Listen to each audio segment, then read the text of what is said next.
kekal. Ini enggak. Dan di Indonesia pun subhanallah, maaf saya tambahkan satu kisah, masih bisa?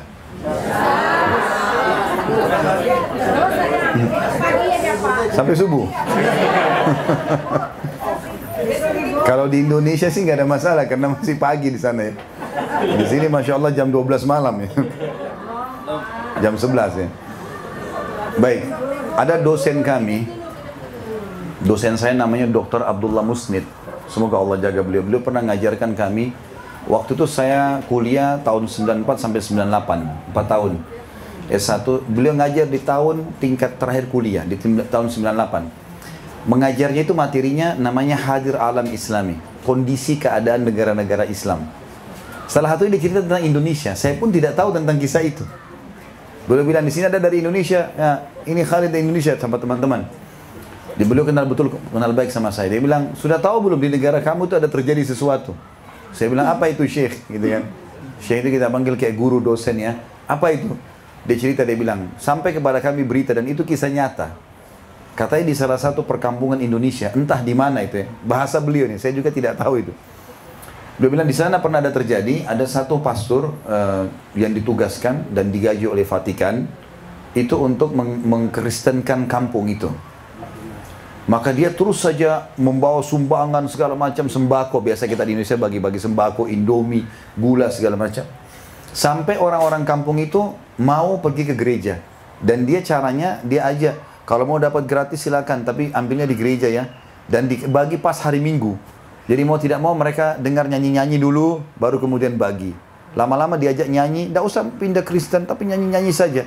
Orang ini rupanya foto nih dikirim ke Vatikan. Nih, satu kampung ini bisa menyanyi-nyanyi Kristen, juga bisa murtad gitu. Ini sudah murtad nih. Dikirim fotonya pakai kopiah hitam, ibu-ibunya pakai jilbab masuk ke gereja. Satu kampung. Akhirnya Vatikan utusan khusus datang ke Indonesia. Dilihat, dikumpulin semua, coba suruh nyanyi, nyanyi semua, hafal lagu gereja. Karena setiap minggu dapat beras. Jadi hafal. Kata utusan Vatikan ini kisah beliau ya, saya tidak tahu ini. Tapi mudah-mudahan, kata beliau ini bisa benar. Dia bilang, akhirnya si orang utusan Vatikan ini bilang, supaya sebagai bentuk gembira, ini kegembiraan, kita bagikan kertas pada seluruh masyarakat ini, suruh tulis apa yang dia mau. Kita kasih semua, mau sapi, mau tanah, mau apa kasih. Anehnya pada saat dikumpulin kertas, semuanya tulis, saya mau haji.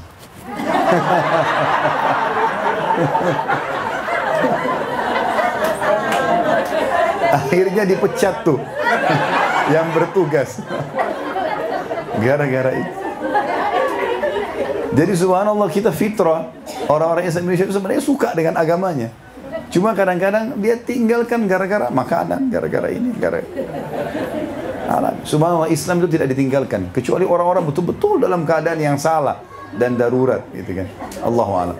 Oleh karena itu Bapak Ibu sekalian, gembiralah dengan agama Islam ini.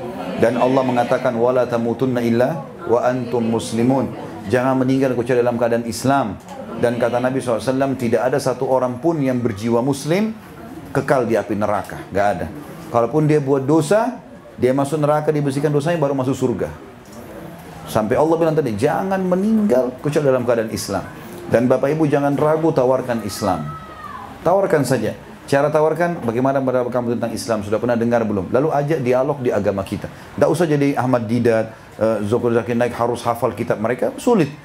Ajak sederhana. Saya berapa kali orang masuk Islam di tangan saya cuma itu saja kok.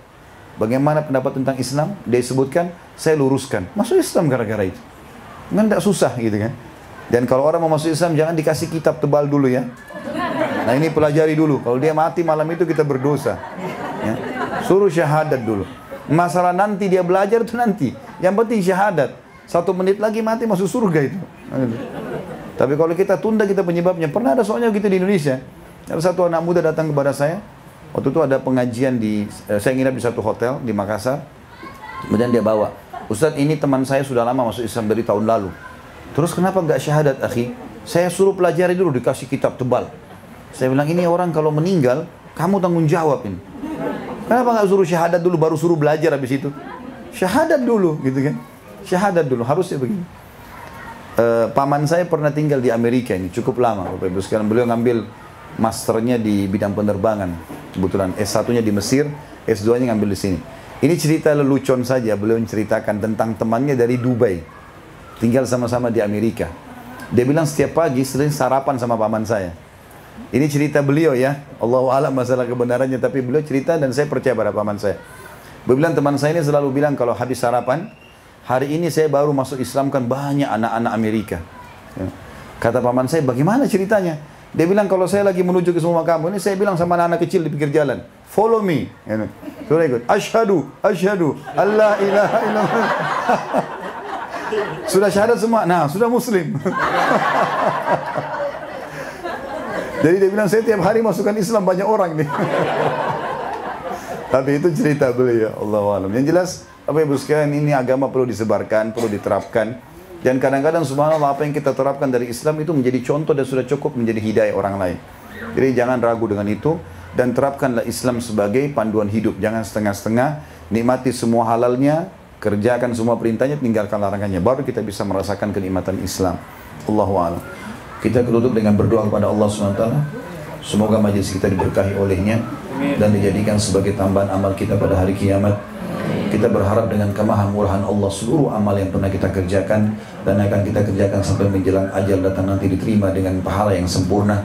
Semoga seluruh dosa tidak terkecuali yang pernah kita kerjakan, terutama yang hadir dalam pengajian kita ini, sekecil sampai sebesar apapun diganti dengan kemahamurahan Allah menjadi pahala. Semoga negara kita Indonesia tercinta menjadi negara yang aman, tentram, damai. Seluruh rezekinya dibukakan oleh Allah dan seluruh utangnya dilunasi dengan kemahasempurnaannya dan kemahamurahannya Allah. Dan semoga seluruh pemimpin negara kita diberikan hidayah, petunjuk, sehingga mereka bisa menjalankan tugas-tugas mereka dan mereka mendapatkan pahala maksimal dan juga lepas dari tanggung jawab hari kiamat. Dan seluruh masyarakat Indonesia secara khusus, muslim atau non-muslim, semuanya mendapatkan hak mereka penuh ya, yang sudah Allah SWT wajibkan dari pemerintahnya. Dan semoga umat Islam selalu berada di bawah naungan ukhuwah Islamiyah, diangkat perselisihan di antara mereka, dan juga Allah SWT mudahkan mereka ibadah kembali kepada Al-Quran dan Sunnah. Dan selalu kita doakan saudara kita di Palestina, di Syria, di Yaman, di Irak, di Myanmar, di Ahsa, dimanapun mereka berada sedang tertindas. Semoga Allah ikhlaskan niat mereka, terima para syuhada mereka, muliakan Islam di tangan mereka dan tangan kita semua. Dan semoga Allah partisipasikan kita bersama mereka di pahala, baik dengan doa, dengan harta, juga dengan jiwa kita. Dan semoga Allah dengan kemahamurahannya menyatukan kita semua di surga firdausnya tanpa hisab, sebagaimana yang satu di majelis ilmu yang mulia ini. Kalau benar pasti dari Allah, kalau salah pasti dari saya, mohon dimaafkan. Subhanakallahumma bihamdika asyhadu an la ilaha illa anta astaghfiruka wa atubu ilaik. Wassalamualaikum warahmatullahi wabarakatuh.